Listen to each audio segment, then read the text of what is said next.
शिवाय। ओम नमः शिवाय। ओम नमः शिवाय। वंदे देवमापतिं सुरगुरुं वंदे जगत्कारणं वंदे पन्नगभूषणं रगधरां वंदे पशूनां पतिं वंदे सूर्यशशाङ्कवन्निनयनं वंदे मुकुन्द प्रियं वंदे भक्तजनार्तिहं च वरदं वंदे शिवं शंकरं। जैसा कि हमने कल की कथा में श्रवण किया था कि कैसे माता सती ने अपना देह त्याग किया, कैसे रुद्र के गणों ने यज्ञ को विध्वंस कर दिया। अब उसके आगे की कथा हम श्रवण करेंगे। तब नारद जी ने कहा, उस मूर्ख दक्ष प्रजापति ने आकाशवाणी को सुनकर उस समय क्या किया, दूसरे लोगों ने क्या किया, आप उसे सुनाइए। तब शिव जी के गण भृगु के मंत्र बल से पराजित हो गए। तब उन्होंने क्या किया, तब वे कहाँ गए, हे महामती, यह सब आप मुझसे कहिए। तब ब्रह्मा जी कहते हैं, उस आकाशवाणी को सुनकर सभी देवता आश्चर्यचकित हो गए। किसी ने भी किसी से कुछ नहीं कहा। वे सब किंक तब वो विमूढ़ हो गए। कुछ शिव जी के गण भृगु ऋषि के मंत्र बल से भाग गए। शेष गण शिव जी के शरण में आ गए। उन्होंने वहां सभी दृश्यों का वर्णन अत्यंत प्रतापी शिव जी को आदर पूर्वक प्रणाम करके सुनाया। गणों कहते हैं, देवताओं के भी बड़े हे महादेव, हम शरणागतों की रक्षा कीजिए। हे स्वामी, विस्तार पूर्वक सती की घटना को सुनिए। हे शिव जी, घमंडी तथा दुष्ट दक्ष प्रजापति एवं देवताओं ने सती का अनादर किया। यज्ञ में आपको भाग न देकर अन्य देवताओं को भाग दिया और उस घमंडी दुष्ट दक्ष ने आपको अनेक शब्द कहे। यज्ञ में आपका भाग न देखकर हे प्रभु सती को क्रोध आया और उन्होंने उस यज्ञ कुंड में कूदकर अपने को जला दिया। लज्जा से 10,000 गण तो वहीं मर गए। क्रोध से अन्य लोगों ने अपने अंगों को काट डाला। जब हम लोग उस यज्ञ को नष्ट करने के लिए तैयार हुए तो आपके बैरी भृगु मुनि ने हम लोगों को भगा दिया। हे विश्वम्भर, हे प्रभु, हम आपकी शरण में आए हैं, हमें भय रहित कीजिए। हम आपके भय से दुखित हैं। घमंडी दक्ष आदि दुष्टों ने हे महाप्रभु उस यज्ञ में आपका बहुत अपमान किया। हे नारद, इस प्रकार हमने अपना तथा सती का संपूर्ण समाचार कह दिया। अब उन मूर्खों के प्रति जैसी आप इच्छा हो वैसा करें। तब ब्रह्मा जी कहते हैं, इस प्रकार प्रभु ने अपने गणों के वचनों को सुना और संपूर्ण समाचार जानने के लिए उन्होंने नारद का स्मरण किया। तब दिव्य दर्शन देवर्षि नारद जी वहाँ शीघ्र ही उपस्थित हो गए। शिव जी को प्रणाम करके हाथ जोड़कर वे बैठ गए। तुम्हारी प्रशंसा करके शिव जी ने तुम्हें दक्ष के यज्ञ में गई हुई सती का समाचार पूछा। हे पुत्र, जब शिव जी ने तुमसे पूछा तो शिव भक्त तुमने शीघ्र ही दक्ष के यज्ञ में जो जो कुछ घटना घटी थी वह सब उन्हें सुना दिया। तुम्हारे द्वारा कहे गए उस वाक्य को सुनकर अत्यंत पराक्रमी शिव जी अत्यंत क्रोधित हो गए। लोक संहार करने वाले रुद्र ने अपने सिर से एक जटा को उखाड़कर पर्वत के ऊपर उसे पटका। हे स्वामिन, उस जटा को पटकते ही उसके 2 टुकड़े हो गए। प्रलय काल के समान उसमें से भयंकर शब्द हुआ। हे देवर्षि नारद, उस जटा के अगले हिस्से से महाभयंकर महाबलवान अपने गण का नेता वीरभद्र पैदा हुआ। वह प्रलयाग्नि के समान 2000 भुजाओं वाला चारों ओर से पृथ्वी की ओर घेर कर उससे भी 10 अंगुल बढ़कर खड़ा हुआ। उस समय शिव जी के कोपयुक्त निश्वास से 100 प्रकार के ज्वर और 13 प्रकार के सन्निपात प्रकट हुए। हे तात, उनकी जटा के दूसरे हिस्से में महाभयंकर महाकाली करोड़ों भूत गणों के साथ घिरी हुई उत्पन्न हुई। वे सभी जो डरावने रूप वाले क्रूर संसार को डराने वाले अपने देश से चारों ओर जलाते हुए वे दिखलाई दिए। उसके बाद उस वीरभद्र ने शिव जी को हाथ जोड़कर प्रणाम करके कहा, हे महारुद्र, हे महारौद्र, चंद्र सूर्य अग्नि नेत्र वाले, हे प्रभु, क्या करना है, शीघ्र आज्ञा दीजिए। हे भगवान, बतलाइए, क्या मैं आधे क्षण में समुद्रों को सुखा दूं या पर्वतों को पीस डालूं? हे शिव जी, क्षण भर में संपूर्ण ब्रह्मांड को भस्म कर दूं। अथवा देवताओं तथा मुनिजनों को भस्म कर दूं। हे शंकर, सभी प्राणियों का श्वास रोक दूं अथवा संसार के सभी प्राणियों को मार डालूं। हे महेश्वर, आपकी कृपा से मेरे लिए कोई कार्य संभव नहीं है। मेरे समान पराक्रमी ना पहले हुआ है और ना आगे होगा। हे प्रभु, आप जहाँ जिस कार्य को करने के लिए मुझे भेजेंगे, आपकी कृपा से मैं उस कार्य को शीघ्र ही कर डालूंगा। हे शिव जी, आपकी आज्ञा से नीच पुरुष भी संसार रूपी समुद्र को पार कर लेते हैं। क्या मैं इस महान आपत्ति रूपी समुद्र को पार नहीं कर सकता? आपके भेजे हुए तरण से भी बिना परिश्रम ही बड़े बड़े कार्य क्षण भर में हो जाते हैं। हे शिव जी, इसमें कोई संदेह नहीं है। यद्यपि हे शिव जी, आपकी लीला मात्र से ही कार्य सिद्धि हो जाते हैं, तो भी आप अपनी कृपा के साथ मुझे भेजिए। हे शिव जी, आपकी कृपा से ही मेरे में ऐसी शक्ति है। आपकी कृपा से ही किसी को भी ऐसी शक्ति प्राप्त नहीं होती। वास्तव में आपकी कृपा, आपकी आज्ञा के बिना कोई भी तिनका आदि वस्तुओं को भी नहीं हिला सकता, इसमें संदेह नहीं है। हे शिव जी, जिस प्रकार आज सब देवता आपके नियंत्रण में हैं, उसी प्रकार मैं भी आपके वश में हूँ। आप तो सभी प्राणियों के नियंता हैं। हे शिव जी, मैं आपको बार बार प्रणाम करता हूँ। आप अपने कार्य को सिद्ध करने के लिए आज मुझे शीघ्र भेजिए। हे शिव जी, मेरे दाहिने अंग बार बार फक रहे हैं, आज मेरी विजय अवश्य होगी। इसलिए हे महाप्रभु, मुझे भेजिए। मेरे मन में विशेष प्रकार का हर्ष और उल्लास हो रहा है। मेरा मन आपके चरण कमलों में लगा हुआ है, अतः प्रत्येक चरण में शुभ लक्षणों का विस्तार होता रहेगा। उसी की प्रतिदिन विजय होती है, उसी को शुभ की प्राप्ति होती है। जिसके मन में उत्तम आश्रय स्वरूप शिव में दृढ़ भक्ति होती है। इस प्रकार कहे गए हुए उनके वचनों को सुनकर मंगलापति भगवान प्रसन्न हुए और वीरभद्र तुम्हारी जय हो ऐसा आशीर्वाद देकर उनसे कहने लगे। हे प्रिय वीरभद्र, शांत मन से मेरी बातों को सुनो। वहां जाकर जो तुम्हें शीघ्र करना है और जिससे मैं प्रसन्न होऊंगा उसे सुनो। इस समय ब्रह्मा का पुत्र दक्ष प्रजापति यज्ञ करने के लिए तत्पर है। मेरा वह विरोधी खल दुष्ट तथा महाघमंडी है। उसका यज्ञ तथा यज्ञ में सम्मिलित सभी को भस्म करके मेरे गणों में शेष वीरभद्र तुम शीघ्र मेरे पास चले आओ। वहाँ देव गंधर्व यक्ष जो भी हो उन सभी को आज शीघ्र भस्म कर डालो। वहाँ देव गंधर्व यक्ष जो भी हो उन सभी को आज शीघ्र भस्म कर डालो। वहाँ विष्णु ब्रह्मा इंद्र यम कोई भी हो उन सबको आज ही यत्न पूर्वक मार डालो। महर्षि दधीच की आज्ञा को उल्लंघन करके वहाँ यज्ञ में बैठे हुए लोगों को तुम शीघ्र जला देना।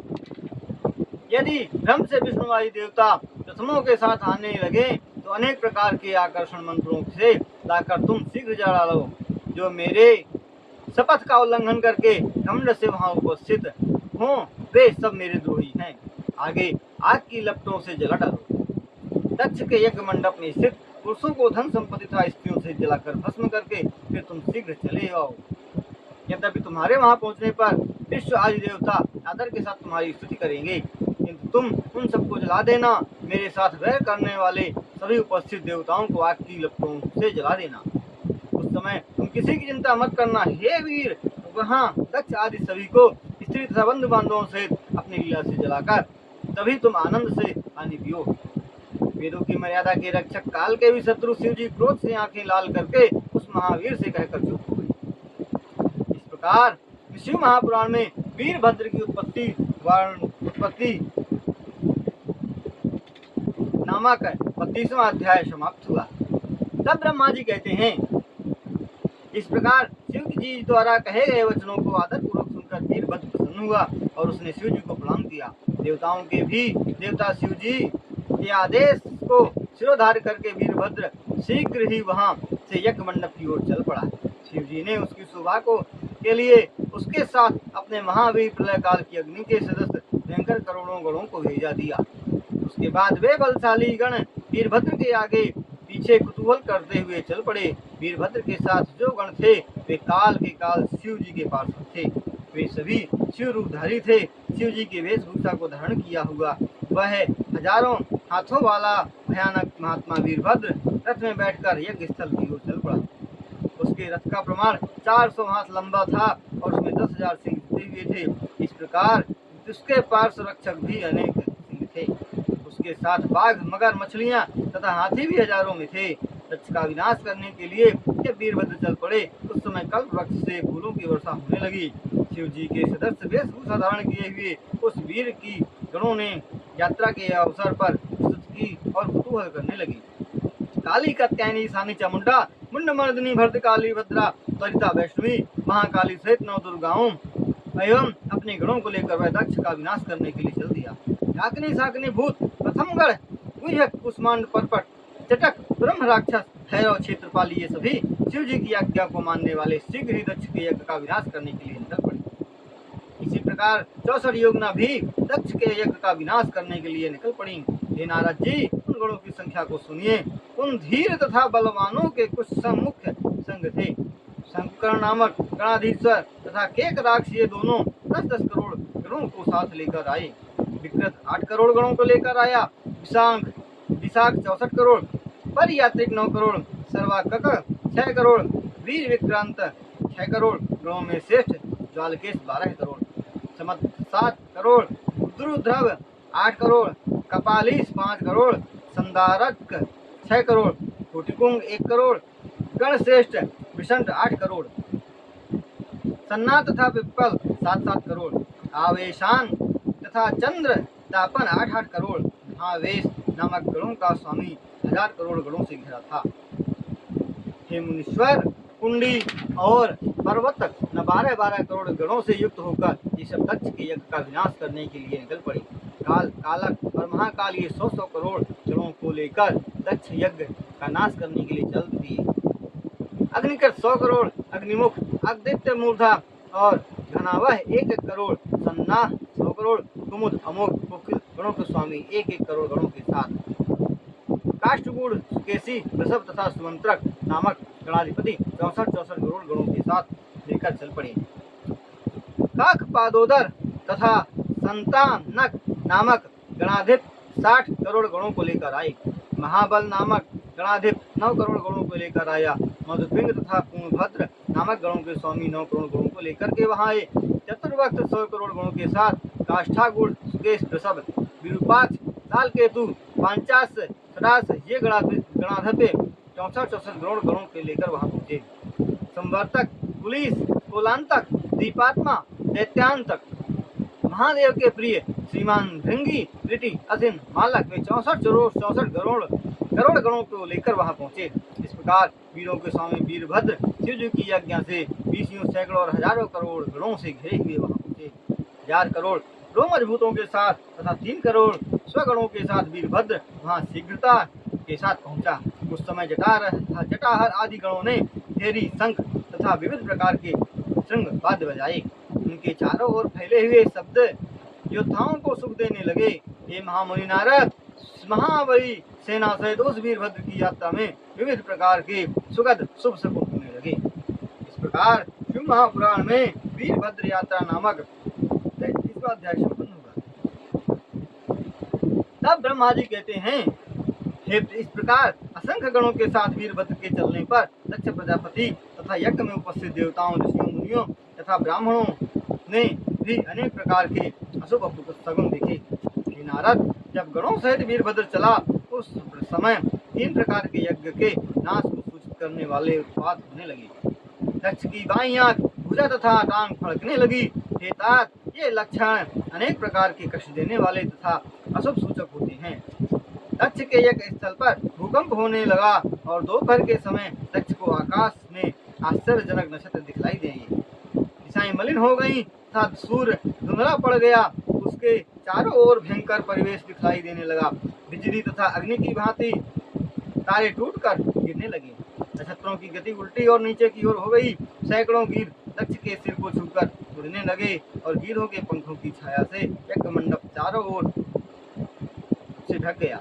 दक्ष प्रजापति की यज्ञ भूमि में सियार और उल्लू शब्द करने लगे और सफेद वृक्षों के साथ उनका वृष्टि होने लगी। वहां धूल की वर्षा के साथ तेज हवाएं चलने लगी। सरब यानी टिड्डियां पैदा हो गए। प्रलय काल की जैसी हवाएं बहने लगी। अनेक प्रकार की हवाओं से दक्ष का यज्ञ मंडप ऊपर को उड़ने लगा। देवताओं से युक्त दक्ष के यज्ञ में यह नया आश्चर्य हुआ। दक्ष आदि सभी को रक्त के वमन होने लगे और शल्य सहित मांस के टुकड़े भी मुख से निकलने लगे। वे सभी उस प्रकार प्रकार कांपने लगे जैसे हवा के झोंकों से दीपक कांपता है। वहां उपस्थित सभी उस प्रकार दुखी थे जिस प्रकार शस्त्र से आहत व्यक्ति हो जाते हैं। उस समय रोने चिल्लाने के साथ आंसुओं की वर्षा उस प्रकार होने लगी जिस प्रकार प्रातः काल कमल वनों में तुषार की वर्षा होती है। दक्ष आदि की आंखें एकाएक वैसे खिल गईं जैसे दिन में कमल और रात में कुमुद खिल जाती हैं।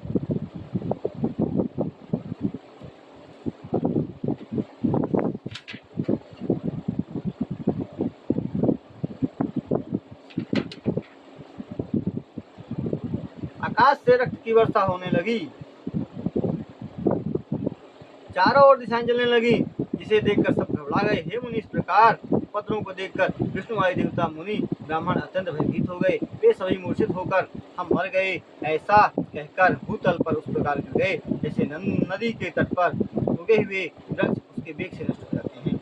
विषैले सर्प से डसे हुए की भांति वे सब भूमि पर गेंद की तरह गिरकर फिर उठ गए। निरंतर वे दुखी होकर कुकरी की भांति उस प्रकार रोने लगे मानो रोदन ध्वनि परस्पर उक्ति प्रयुक्ति कर रही हो।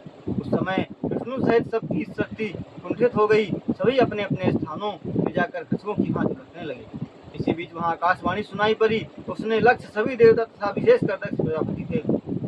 आकाशवाणी कहती है, हे दक्ष, तुम मूर्ख पापी हो, तुम्हारे जन्म को धिक्कार है। तुमने शिव जी के कारण बहुत दुख उठाना पड़ेगा। खेद है कि यहाँ जितने देवता उपस्थित हैं उनको भी महान दुख होगा, इसमें संदेह नहीं है। आकाशवाणी के उस वचन को सुनकर और इस प्रकार के उपद्रवों को देखकर दक्ष तथा देवता लोग भयभीत हो गए। कांपता तथा घबराता हुआ दक्ष अपने स्वामी इंदिरापति विष्णु की शरण में आया। भयभीत होकर स्तुति करके प्रणाम करके सबके ऊपर कृपा करने वाले देवताओं के भी देवता विष्णु भगवान कहने लगे। इस प्रकार शिव महापुराण में दुःशकुन नामक 34वां अध्याय शुरू।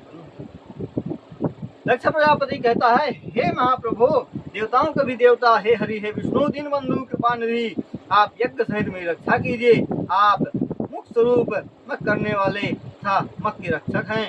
हे प्रभु, आप उस प्रकार मेरे ऊपर कृपा करें जिससे मेरा यज्ञ भंग न हो। ब्रह्मा जी ने कहा। इस प्रकार दक्ष प्रजापति आदर पूर्वक विविध भात से निवेदन करके भयभीत होकर उनके चरणों में गिर गया। दुर्बुद्धि तथा दुखी चित्त वाले दक्ष को उठाकर भगवान विष्णु ने उनकी बातें सुनकर शिव जी का स्मरण किया। शिव जी के तत्व को जानने वाले अपने स्वामी परमेश्वर का स्मरण कर विष्णु भगवान ने दक्ष से कहा, हे दक्ष, तुम्हारे हित के लिए सुख को देने वाला एक मंत्र कहता हूँ। हे दक्ष, शिव तत्व को न जानने के कारण तुमने सबके स्वामी परमात्मा शिव का अपमान किया है। शिव जी का अपमान करने से केवल कार्य ही असफल नहीं होता, अपितु क्षण क्षण में विपत्तियां भी आती रहती हैं।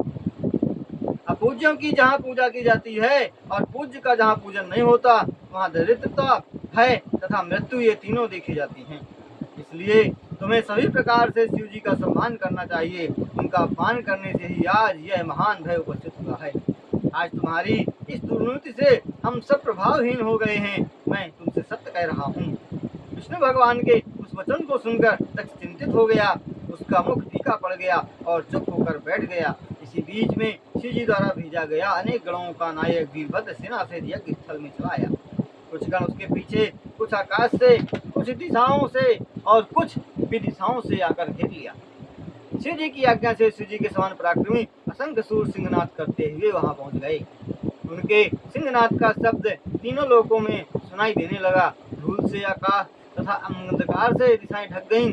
7 द्वीपों, पहाड़ों तथा वनों सहित पृथ्वी भय से कांपने लगी और सभी समुद्र डामाडोल हो गए। संसार का विनाश करने के लिए तत्पर इस प्रकार शिव जी की सेना को देखकर सभी देवता आदि आश्चर्यचकित हो गए। वीरभद्र की सेना के इस प्रकार के विनाशकारी प्रयत्न को देखकर रक्त की गमन करता हुआ दक्ष अपनी स्त्री के साथ विष्णु के चरणों में गिरकर बोला, हे विष्णु भगवान, मैंने आपके ही बल से इस यज्ञ को आरंभ किया था। अब इस कार्य की सिद्धि आपके हाथ में है। हे विष्णु, आपके कर्मों के साक्षी और यज्ञों के रक्षक हैं। वैदिक धर्म के तथा ब्रह्मा के आप ही रक्षक हैं। इसलिए मेरी इस यज्ञ की हे भगवान आप रक्षा कीजिए। आपके अतिरिक्त इस यज्ञ की कौन रक्षा कर सकता है, क्योंकि आप सबके स्वामी हैं।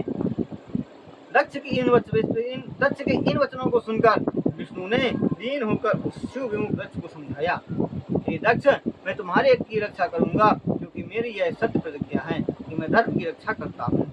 वह तुम्हारी बात सत्य है, वह असत्य नहीं हो सकती। हे दक्ष, मैं तुमसे कहता हूँ, तुम अपनी क्रूर बुद्धि को छोड़ो। नैमिषारण्य क्षेत्र में जो आश्चर्यजनक घटना हुई थी, अरे दुर्बुद्धक, तो उसे भूल गया? रुद्र के कोप के सामने तुम्हारी कौन रक्षा कर सकता है? वह भी दुर्बुद्धि है जो तुम्हारी रक्षा का प्रयास करेगा। दुर्बुद्धि वाला पुरुष क्या करने योग्य नहीं है, इस बात का विचार नहीं करता। वह तो केवल कर्म की सिद्धि ही चाहता है। वहीं अपना कर्म समझो, जिससे मनुष्य समर्थ हो। शिव जी के बिना कोई भी कर्म का फल देने में समर्थ नहीं है। जो शांत चित्त होकर ईश्वर में मन लगाता है, उसी को शिव जी कर्म फल देते हैं। जो केवल ज्ञान का आश्रय लेकर ईश्वर का अपमान करते हैं, वे सैकड़ों करोड़ों कल्पों तक नरकगामी होते हैं। फिर वे कर्ममय पाशों से बंधे हुए अनेक जन्मों तक नरकों में पकते रहते हैं। यह रुद्र गुणों का स्वामी, शत्रु को नाशक रुद्र की क्रोधाग्नि से उत्पन्न यज्ञ भूमि में आ गया है। यह निसंदेह हम सबका नाश करने के लिए ही यहाँ आया है। वास्तव में इसके लिए कोई कार्य संभव नहीं है। वास्तव में इसके लिए कोई कार्य संभव नहीं है। यह महान तेजस्वी निश्चित ही हम सबको जलाकर अपने हृदय को शांत करेगा, इसमें संदेह नहीं है। भ्रम से मैंने महादेव जी के शपथ का उल्लंघन कर जो तुम्हारा साथ दिया, उसके कारण मुझे भी दुख सहन करना पड़ेगा। तुम्हारे ऊपर आई हुई इस विपत्ति को दूर करने की मेरे में भी शक्ति नहीं है। शपथ का उल्लंघन करने का कारण मैं भी शिवद्रोही हूँ। शिव जी के साथ वैर करने वालों को तीनों काल में सुख नहीं मिलता। इसलिए तुम्हारे साथ आज मुझे भी दुख मिलेगा। दर्शन चक्र का प्रभाव इस पर नहीं पड़ेगा, क्योंकि यह शैव चक्र है। इसमें अशैवों का वध किया जा सकता है। यदि मैं इस चक्र का उपयोग वीरभद्र पर करूंगा, तो यह उस पर प्रहार किए बिना शिव जी के पास चला जाएगा। शिव जी की शपथ का उल्लंघन करके यह चक्र मेरे पास रहता है। ये उन्हीं की बहुत बड़ी कृपा है। इसके बाद यह चक्र मेरे पास नहीं रह सकता। यह आग की लपटों में व्याप्त होकर भी वहां चला जाएगा। यदि हम आदरपूर्वक वीरभद्र की पूजा कभी करते हैं, तो वह क्रोधपूर्ण मुद्रा में होने के कारण हम लोगों की रक्षा नहीं करेगा। खेद है कि आज असमय में हमारा विनाश हो रहा है, और आज तुम्हारे साथ हमारा विनाश होगा। इस समय हम लोगों को बचाने वाला तीनों लोकों में कोई नहीं है। शिव जी के साथ वैर करने वाले हम लोगों को कौन बचाएगा? मरने के बाद भी असह्य यम यातनाएं भोगनी पड़ेंगी, उन्हें कौन सहन कर सकेगा? शिवद्रोही को देखते ही यमराज दांतों को पीसता हुआ ऐसे पापियों को खोलते हुए तेल की कड़ाही में डाल देता है। मैं शपथ के विपरीत जाने के लिए तत्पर हूँ, परंतु दुष्ट के संसर्ग होने वाले पाप से मैं कैसे छूट सकूंगा? यदि आज हम यहाँ से भाग जाएं, तो भी शिव के गण हमें कर्कश शास्त्रों से अपने सामने खींच लाएंगे। हम स्वर्ग भूलोक पाताल कहीं भी रहें, वीरभद्र के शस्त्रों की गति सर्वत्र रहती है। सूरधारी शिव जी के जितने गण हैं, उन सब में यह शक्ति विद्यमान है। काशी में स्थित काल भैरव के ने अपने नखों से ही ब्रह्मा के 5वें सिर को नोच लिया था। इतना कहकर अत्यंत घबराए हुए विष्णु चुप हो गए। वीरभद्र भी तब तक यज्ञ मंडप में पहुंच गया। विष्णु भगवान ऐसा कह ही रहे थे, तब तक सेना समूह आ गया। वीरभद्र सहित देवताओं ने उसे देखा। इस प्रकार शिव महापुराण में विष्णु वाक्य वर्णन नामक 35वां अध्याय संपन्न हुआ। तब ब्रह्मा जी कहते हैं, विष्णु की बातों का अभ्यास करता हुआ देवराज इंद्र हाथों में वज्र लेकर तथा देवताओं के साथ लेकर उनसे युद्ध करने के लिए तत्पर हो गया। उस समय इंद्र हाथी पर, हिरण पर अग्नि, महेश यमराज पर, प्रेत पर नैऋतिक, मकर पर वरुण, मृग पर वायु और पुष्पक पर कुबेर चढ़कर ये सब युद्ध के लिए तैयार हो गई। और प्रतापी देव समूह यक्षचारण विहग अपने अपने वाहनों पर चढ़कर उनके साथ इस युद्ध को देखकर मुख से रक्तपात करता हुआ पत्नी से दक्षपति उन देवताओं के समीप पर आकर कहने लगा। दक्ष प्रजापति ने कहा, आप लोगों के बल से ही मैंने इस महान यज्ञ को प्रारंभ किया था। महान प्रभाव वाले आप ही सत्कर्म की सिद्धि के लिए प्रमाण हैं। इस प्रकार दक्ष की बातों को सुनकर देवराज इंद्र सहित सभी देवता युद्ध करने के लिए निकल गए। तदनंतर शिव जी के माया से मोहित होकर इंद्र आदि लोकपाल तथा सभी बलवान देवता उन शिव गणों को के साथ लड़ने लगे। तब देवता और शिवगण आपस में तेज तोमर और बाणों से युद्ध करने लगे। उस युद्ध में शंख भेरी, दुंदुभी, पहठट, जिंदिब आदि बाजे बजने लगे। उन वाद्यों के शब्दों से उत्साहित होकर लोकपालों सहित देवताओं ने बहुत से शिवगणों को मार डाला। इंद्रादि देवताओं का तथा लोकपालों ने शिव जी के गणों को युद्ध भूमि से भगा दिया। भगु के मंत्र बल से उन गणों के मन में उच्चाटन करा दिया, जिससे यज्ञ कार्य ठीक से चल सके और दक्ष प्रसन्न हो जाए। वीरभद्र अपने गणों को पराजित देखकर क्रुद्ध हुआ। जब उसने उनके पीछे बैल पर सवार होकर उन्हें आगे किया और स्वयं त्रिशूल लेकर देवताओं को गिराने लगा। देवता, यक्ष, सद्गण, कुहकचारण इन सबको त्रिशूल से आघात से मार डाला। कुछ को तलवार से काट डाला, कुछ को मुद्गरों से पीट डाला, दूसरे देवगणों को शस्त्रों से आघात से काट दिया। इस प्रकार शिवगणों से हार कर वे देवता अपने साथियों को छोड़कर स्वर्ग चले गए। केवल उस महायुद्ध में इंद्र आदि लोकपाल धैर्यपूर्वक स्थित रहे। वे सब इंद्र आदि देवता मिलकर विनम्र भाव से देवगुरु बृहस्पति से पूछने लगे। लोकपालों ने कहा, हे बुद्धिमान दयानिधि गुरुवर बृहस्पति, आप बतलाइए हमारी विजय कैसे होगी। ब्रह्मा जी ने कहा, उनके इस वचन को सुनकर शिव जी का स्मरण करके बृहस्पति ने मंदमती इंद्र से कहा, जो पहले विष्णु भगवान ने कहा था वह सब आज हो रहा है। हे इंद्र, उसी को मैं पुनः कहता हूँ, तुम सावधान होकर सुनो। जो कोई सब प्रकार के कर्मों के फल को देने वाला ईश्वर है, वह भी कर्ता की अपेक्षा रखता है। वह भी स्वयं कुछ करने में समर्थ नहीं है। मंत्र, औषधियों और विचार, लौकिक कर्म, वेद, दोनों मीमांसाएं और दूसरे जो शास्त्र हैं, जो अनेक वेदों से संबंधित हैं, ईश्वर की कृपा के बिना इनको कोई नहीं जान सकता। ऐसा प्राचीन आचार्यों का मत है। सभी वेदों का ज्ञाता भी महादेव को नहीं जान सकता। उन्हें तो अनन्य शरण भक्त ही जान सकता है, ऐसा वेद वाक्य है। शांतिपूर्ण तथा निर्विकार दृष्टि से अथवा उनकी कृपा से ही भगवान शिव का ध्यान हो सकता है। तो भी हे इंद्र, उचित अनुचित कार्य के निर्णय में तत्वचन को मैं तुमसे कहता हूँ, तुम उसे सुनो। हे इंद्र, तुम मूर्खता के कारण लोकपालों के साथ आज इस दक्ष के यज्ञ में आए हो। तुम क्या पराक्रम दिखलाओगे। ये गण रुद्र की सहायता को पाकर क्रुद्ध होकर यहाँ युद्ध करके विनाश करने आए हैं। उसे करके ही जाएंगे। यज्ञ में होने वाले विघ्नों का नाश करने के लिए यहाँ किसी का कोई उपाय नहीं चलेगा। इस प्रकार बृहस्पति के बात को सुनकर स्वर्ग में रहने वाले इंद्र सहित सभी लोकपाल चिंता में पड़ गए। तब वीर गणों से घिरे हुए वीरभद्र ने शिव जी का स्मरण करके इंद्र आदि लोकपालों से कहा, तुम सब मूर्खता के कारण सम्मान पाने के लिए यहाँ आए हो। मेरे पास आओ, मैं तुम्हें सम्मान देता हूँ। हे इंद्र, अग्नि, सूर्य, चंद्रमा, कुबेर, वरुण, वायु, निरित्री, यम, शेषनाग, हे सुरसुर समूह, मैं इसका फल तुमको देता हूँ, तुम उसे भोगो। ब्रह्मा जी ने कहा। ऐसा कहकर शिव गुणों में श्रेष्ठ वीरभद्र ने क्रुद्ध होकर उन सभी देवताओं को अपने तेज से बाणों से मार डाला। तब वे सभी इंद्र आदि देवता घायल होकर भागकर दसों दिशाओं में चले गए। लोकपालों के चले जाने पर और देवताओं के भाग जाने पर वीरभद्र अपने गणों से यज्ञ स्थल में चला आया। तब वे डरे हुए ऋषिगण भगवान विष्णु के बार बार निवेदन करने लगे, हे देवों के देव रमापति, सबके स्वामी महाप्रभु, दक्ष के यज्ञ की रक्षा कीजिए। आप स्वयं यज्ञ स्वरूप हैं। आप यज्ञ करने वाले यज्ञ स्वरूप यज्ञ के अंग और यज्ञ के रक्षक हैं। आप इस यज्ञ की रक्षा कीजिए, क्योंकि आपके बिना कोई रक्षक नहीं है। इस प्रकार ऋषियों के वचनों को सुनकर श्री विष्णु वीरभद्र के साथ युद्ध करने के लिए तैयार हो गए। चारों हाथों में चक्र आदि शस्त्रों को धारण कर वे देवताओं के साथ यज्ञ मंडप से बाहर निकल आए। अनेक गणों के साथ युक्त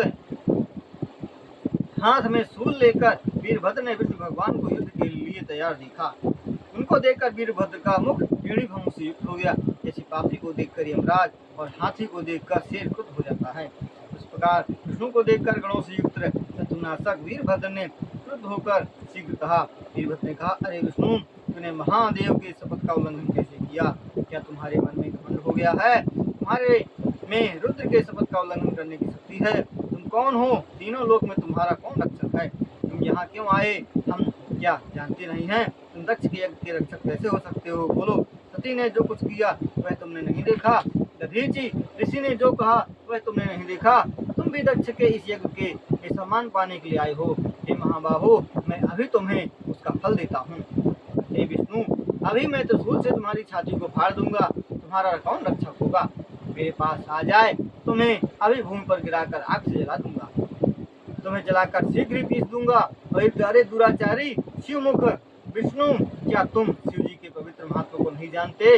हे महाबुद्धि, यदि तुम युद्ध करने के लिए मेरे सामने खड़े हो तो खड़े रहो। मैं तुम्हें ऐसे स्थान में भेजूंगा कि फिर तुम्हें लौटना ना पड़े। वीरभद्र के वचनों को सुनकर भगवान विष्णु ने हंसकर कहा, हे वीरभद्र, तुम आज मुझसे सुनो। मैं शिव का सेवक हूँ। मुझे तुम रुद्र मत कहो। कर्मनिष्ठ इस दक्ष ने बार बार एक कराने के लिए मुझसे प्रार्थना की, किंतु यह मूर्खता के कारण उनके रहस्य को नहीं जानता। मैं भक्तों के वश में रहता हूँ। और यही स्थिति शिव जी की भी है। यह दक्ष मेरा भक्त है, इसलिए मैं यहाँ यज्ञ में आया हूँ। रुद्र के क्रोध को उत्पन्न हे वीर, मेरी प्रतिज्ञा सुनो। तुम रुद्र तेज से स्वरूप, तुम रुद्र तेज के स्वरूप हो। हे प्रभु, अत्यंत प्रतापी हो। मैं तुम्हें रोकूं या तुम मुझे रोको, जो होनहार होगी वह होगी, किंतु मैं अपना पराक्रम करूंगा। ब्रह्मा जी ने कहा। विष्णु के ऐसा कहने पर महाबाहु हंसकर बोला, मैं यह जानकर प्रसन्न हूँ, तुम हमारे स्वामी के प्रिय हो। उसके बाद गणों में श्रेष्ठ वीरभद्र प्रसन्न होकर नम्रतापूर्वक विष्णु से ठीक ठीक करने लगा। हे महाप्रभु, मैंने तुम्हारे मानसिक भाव को जानने के लिए ही ऐसा कहा। इस समय मैं ठीक ठीक कह रहा हूँ, तुम सावधान होकर सुनो। जैसे तुम हो वैसे ही शिव हैं, और जैसे शिव हैं वैसे ही तुम हो। हे विष्णु, शिव की आज्ञा से ऐसा वेद कहते हैं। शिव जी की आज्ञा से ही हम सब उनके सेवक हैं। तो भी हे विष्णु, आदर के साथ यह विवाद किया जा रहा है। इस प्रकार विष्णु वीरभद्र के वचनों को सुनकर हंसकर उनसे कहने लगे, हे महावीर, तुम सुननी संकोच, मेरे साथ युद्ध करो। तुम्हारे अस्त्रों से पूर्ण होकर मैं अपने आश्रम को जाऊंगा। इतना कहकर विष्णु चुपचाप हो गए और युद्ध करने के लिए तैयार हो गए। महाबली वीरभद्र भी अपने गणों के साथ युद्ध के लिए तत्पर हो गया। शिव महापुराण के अंतर्गत रुद्र संहिता में विष्णु और वीरभद्र संवाद नामक 36वां अध्याय संपन्न हुआ।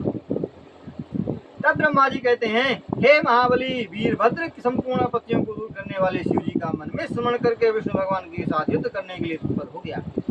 सभी शत्रुओं का विनाशक वह उत्तम रथ पर चढ़कर धर्मस्त्रों को ग्रहण कर सिंह के समान गरजने लगा। इधर विष्णु ने भी पांचजन नामक अपने संग को बजाकर अपने पक्ष वालों को मानो प्रसन्न किया। उस ध्वनि को सुनकर वे देवता जो युद्ध से भाग गए शीघ्र पुनः वहां चले आए और वीरभद्र के गणों के साथ इंद्र आदि लोकपाल सिंहनाद करते हुए युद्ध करने लगे। सिंह गर्जना करते हुए शिव गणों और लोकपालों का भयंकर युद्ध होने लगा। नंदी से इंद्र, अग्नि अस्मा से बलि, कुष्मांडपति से कुबेर युद्ध करने लगे।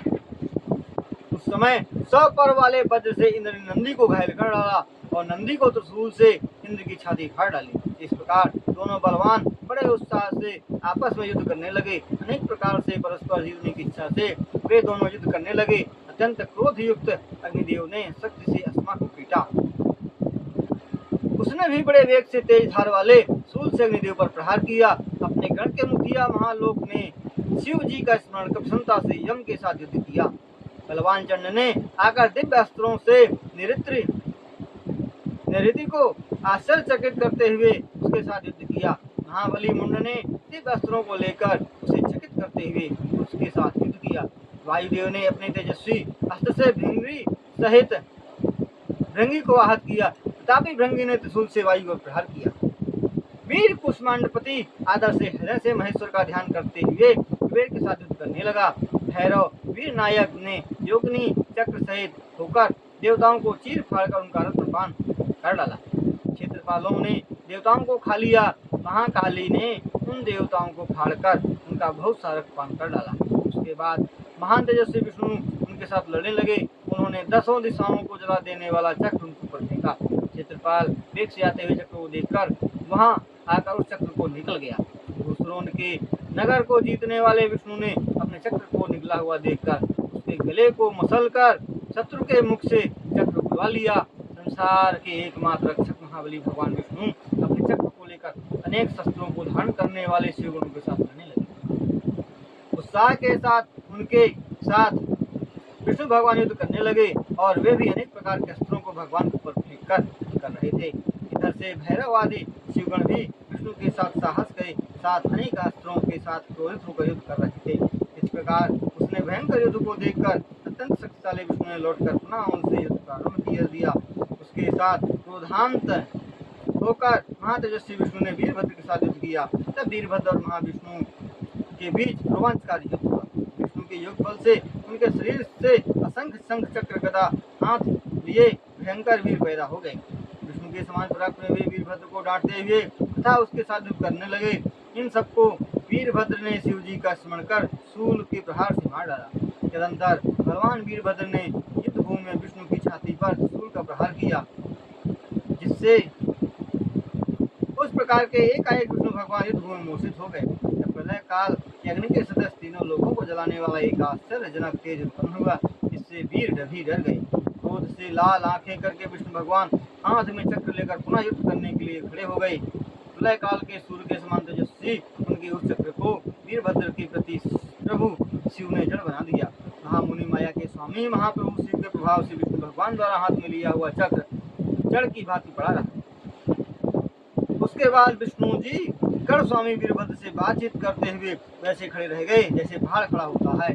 हे नारद, जब विष्णु भगवान को वीरभद्र ने स्तंभित कर दिया तब यज्ञ रक्षक विष्णु ने स्तंभन से मुक्ति दिलाने वाला मंत्र का जप किया।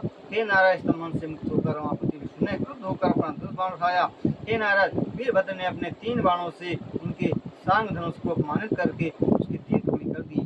जब आकाशवाणी द्वारा समझाने पर विष्णु ने वीरभद्र को अजय समझा। अतः उन्होंने यज्ञ भूमि से अंतर्धान होने का निश्चय किया। सती के आत्मदाह के कारण से दुष्परिणाम का स्मरण करके स्वतंत्र सर्वेश शिव जी का स्मरण करके विष्णु भगवान अपने गणों के साथ अपने लोक को चले गए। मैं पुत्र दक्ष की चिंता से चिंतित होकर अंधकूप के साथ सतलोक को चला गया और सोचने लगा कि अब मैं क्या करूं। वह जब वहां से मैं विष्णु चले गए तब शिव जी के गणों ने देवताओं तथा मुनियों को जीत लिया और उनके यज्ञ का विध्वंस कर डाला। यह देखकर मृग रूप धारण कर यज्ञदेव वहां से भयभीत होकर भाग गए। उस यज्ञ को मृग रूप धारण कर आकाश की ओर भागता हुआ देखकर वीरभद्र ने उसे पकड़कर उसका सिर काट दिया। तब प्रजापति धर्म कश्यप आर्य अरिष्टनेमी बहुपुत्र मुनीश्वर अंगिरा मुनि इन सबको पकड़कर इनके सिर पर चरण प्रहार किया। देव माता सरस्वती की प्रतापी वीरभद्र ने अपने हाथ से नाक काट ली। उसके बाद देवताओं को भूमि पर गिराकर क्रोध के कारण पेट फाड़ डाले।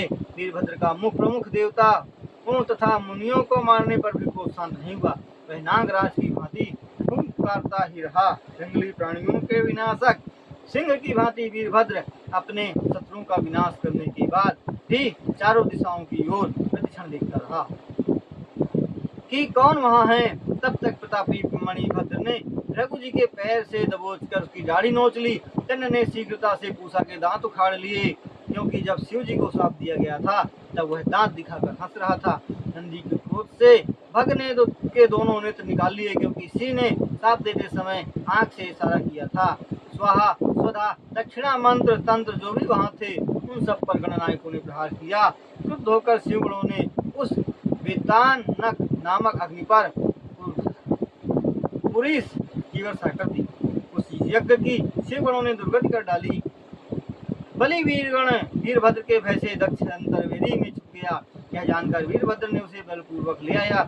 इसके बाद कपोल को पकड़कर तलवार से इसका सिर काटना चाहा, किंतु वह युक्त प्रभाव से नहीं कटा। शस्त्र तथा अस्त्रों द्वारा उसके सिर को न काटने योग्य समझकर उसकी छाती पर चढ़कर हाथों से नोच डाला। गणनायक वीरभद्र ने शिव उस दक्ष के सिर को अग्निकुंड में डाल दिया। उस समय वीरभद्र हाथ से त्रिशूल को घुमाते हुए शोभित हो रहा था। युद्ध की संवर्तक नामक आग प्रवर्तक के समान क्रोध को जलाने लगी। इस प्रकार वीरभद्र ने सरलता से इन सबको क्रोधित होकर जलती हुई अग्नि में प्रतीकों की भांति जला डाला। उसके बाद जब वीरभद्र ने देखा कि दक्ष आदि सब जल गए हैं तब वह जोर से खिलाकर हंसा। उसका अट्टहास सब तीनों लोकों में गूंज गया। उसके बाद वीरता की शोभा से सुशोभित गणों सहित वीरभद्र के ऊपर चंदन वन के फूलों की वर्षा होने लगी। चारों तरफ शीतल मंद सुगंध युक्त हवाएं बहने लगी और देवलोक में उसी समय दुंदुभियां बहने लगी। सूर्य की भांति अंधकार का विनाश कर वीरभद्र अपने उद्देश्य की पूर्ति करके कैलाश चला गया। अपने कर्तव्य का पालन करने वाले वीरभद्र को देखकर शिवजी प्रसन्न हुए। तब उन्होंने वीरभद्र को वीरगणों का अध्यक्ष बना दिया। इस प्रकार शिव महापुराण में यज्ञ विध्वंसक वर्णन नामक 37वां अध्याय संपन्न हुआ। तब सूत जी कहते हैं, इस प्रकार अत्यंत बुद्धिमान ब्रह्मा के वचनों को सुनकर आश्चर्यचकित होकर ब्रह्मर्षि नारद ने पूछा। नारद जी ने कहा, आप मुझे बतलाइए, शिव जी को छोड़कर विष्णु देवताओं के साथ अपना अपमान कराने के लिए वहां क्यों गए? मूर्खों की भांति विष्णु ने शिवगणों के साथ युद्ध क्यों किया? क्या वे प्रलय कारक शिव जी के पराक्रम को नहीं जानते थे? क्या मेरे मन में बहुत बड़ा संदेह है। हे करुणानिधि, उसे आप दूर कर मन को उत्साहित करने वाला शिव जी का चित्र सुनाइए। ब्रह्मा जी कहते हैं, हे ब्राह्मण श्रेष्ठ, शिव जी के उस उत्तम चित्र को तुम मुझसे प्रेम पूर्वक सुनो, जो पूछने वालों के संदेह को दूर करता है। पहले दधीचि ऋषि के हिसाब से विष्णु का ज्ञान नष्ट हो गया था। शिव के सहायक वे दक्ष के यज्ञ में गए। नारद जी ने कहा, मुनिवर दधीच ने विष्णु को किस लिए श्राप दिया? उसके सहायक विष्णु ने कौन सा कार्य किया? ब्रह्मा जी कहते हैं, उन दिनों एक महान तेजस्वी राजा शुभ उत्पन्न हुए थे। वे महाप्रभु मुनिवर दधीच के मित्र थे। उस समय से तपस्या के प्रसंग को लेकर क्षुभ और दधीच के बीच एक अनर्थकारी विवाद चल पड़ा, जिसकी चर्चा तीनों लोकों में फैल चुकी थी। वेदों के ज्ञाता श्री भक्त दधीच ने कहा कि निसंदेह तीनों वर्णों में ब्राह्मण ही उत्तम होता है। महामुनि दधीच के उस वचन को सुनकर धन के मत से मोहित होकर राजा क्षुभ ने कहा, राजा 8 लोकपालों के अंश को लेकर उत्पन्न होता है, इसलिए सब में राजा श्रेष्ठ होता है।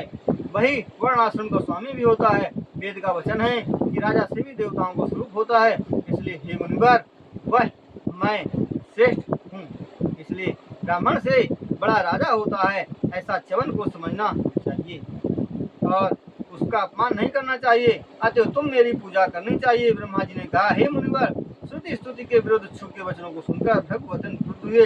हे मुनि, उसके बाद क्रुद्ध होकर दधीच ने बाईं मुट्ठी से क्षुभ के सिर पर प्रहार किया। इस प्रकार मार खाए हुए क्षुभ ने वज्र द्वारा दधीच को मारा और ब्रह्मांड का स्वामी क्रोध से गर्जा। भार्गव दधीची उस वज्र से आहत होकर भूमि पर गिर पड़े और भार्गव ने राजा क्षुभ के कारण अपने पूर्वज शुक्र का स्मरण किया।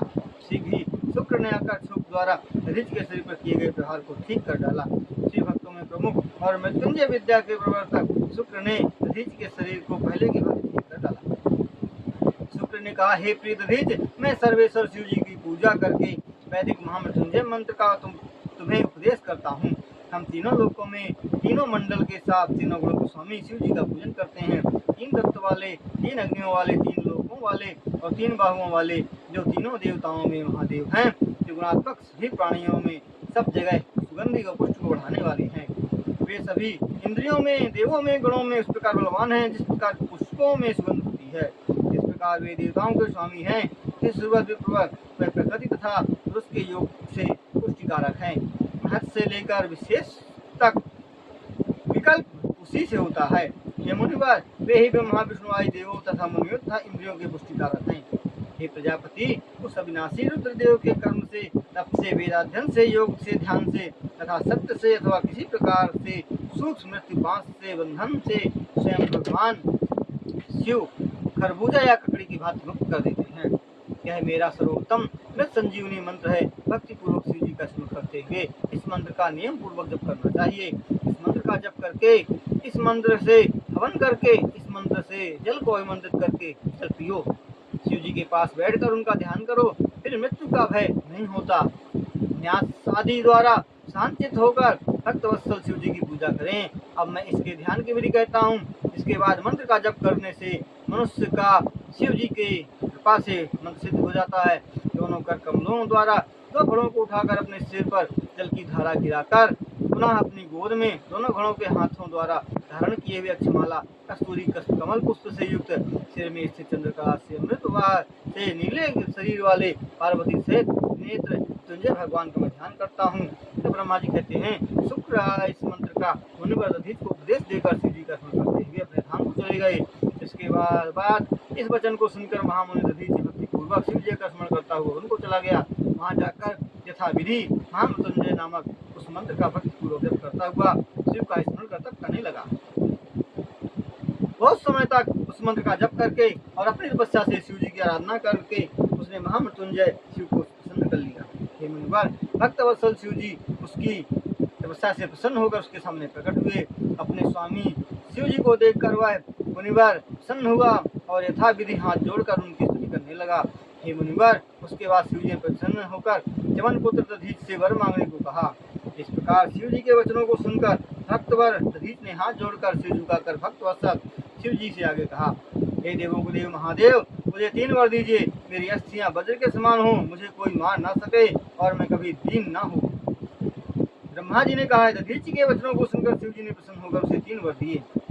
शिव जी से उक्त 3 वरों को पाकर आनंद के साथ वीर मार्ग पर चलने वाले वह महामुनि शीघ्र शिव के निवास पर गया। उग्र शिव जी के अवध्य तत्व, वज्राश्रित और अधीनत्व इन वरों को पाकर उसने राजा के सिर पर लात मारी। तब क्रोध करके राजा शिव ने भगवान विष्णु के महत्व का स्मरण कर दधीच की छाती में वज्र का प्रहार किया। शिव जी के प्रभाव से उस वज्र प्रहार से दधीच का कुछ नहीं बिगड़ा। इसे देखकर ब्रह्मा जी को आश्चर्य हुआ। ब्रह्मा जी के पुत्र छु मुनि दधीच पर वज्र के प्रभाव न देखकर अत्यंत आश्चर्यचकित हुए। मृत्युंजय के भक्त दधीच द्वारा पराजित वह राजा छु वन में जाकर ध्यान लगाकर इंद्र के छोटे भाई विष्णु की आराधना करने लगा। धनुर्धर भगवान विष्णु ने उसकी तपस्या से प्रसन्न होकर उसे दर्शन दिया। दिव्य दृष्टि से धनाधर भगवान ने दर्शन करके वह अपने मनोनुकूल शब्दों द्वारा प्रणाम करके उनकी स्तुति करने लगा। समस्त देवताओं द्वारा किए अजय महादेव शिव जी की स्तुति तथा पूजन करके भक्त पूर्वक सिर झुकाकर विष्णु को देखकर वह निवेदन करने लगा। राजा ने कहा, भगवान, मेरा एक मित्र धर्मात्मा विनय दधीच नाम से सिद्ध ब्राह्मण है। वह मृत्युंजय महादेव की आराधना करके सदा के लिए अवैध हो गया है। उस दधीच ने सभा में स्थित सिर पर अपने बाएं पैर से प्रहार कर मेरा अपमान किया है। उसने घमंड से कहा कि मैंने मृत्युंजय से वर प्राप्त किया है, अतः मैं किसी से नहीं डरता। तब ब्रह्मा जी कहते हैं, विष्णु भगवान शिव जी के अतुलनीय प्रभाव का स्मरण करके और महात्मा दधीच की अवैधता को जानकर ब्रह्मा के पुत्र शुभ से विष्णु ने कहा, हे राजेंद्र, ब्राह्मणों को थोड़ा भी भय नहीं होता। हे राजन, विशेषकर शिव भक्तों को तो किसी प्रकार का भय नहीं होता। आज ब्राह्मण का श्राप देवताओं के साथ मुझे कष्ट दे रहा है। उस श्राप से दक्ष के यज्ञ में शिव जी द्वारा मेरा विनाश तथा पुनः उत्थान भी होगा। हे राजेंद्र, इसलिए मिलकर दधीच से तुम्हें विजय दिलाने के लिए प्रयत्न करता हूँ, किंतु यज्ञ पूर्ण नहीं होगा। विष्णु भगवान ने उस वाक्य को सुनकर छु ने उसे स्वीकार कर लिया और विष्णु भगवान भी उनके कर्म को करने के लिए वहीं रुके। इस प्रकार शिव महापुराण में क्षुद्र दधीच नामक 38वां अध्याय संपन्न हुआ।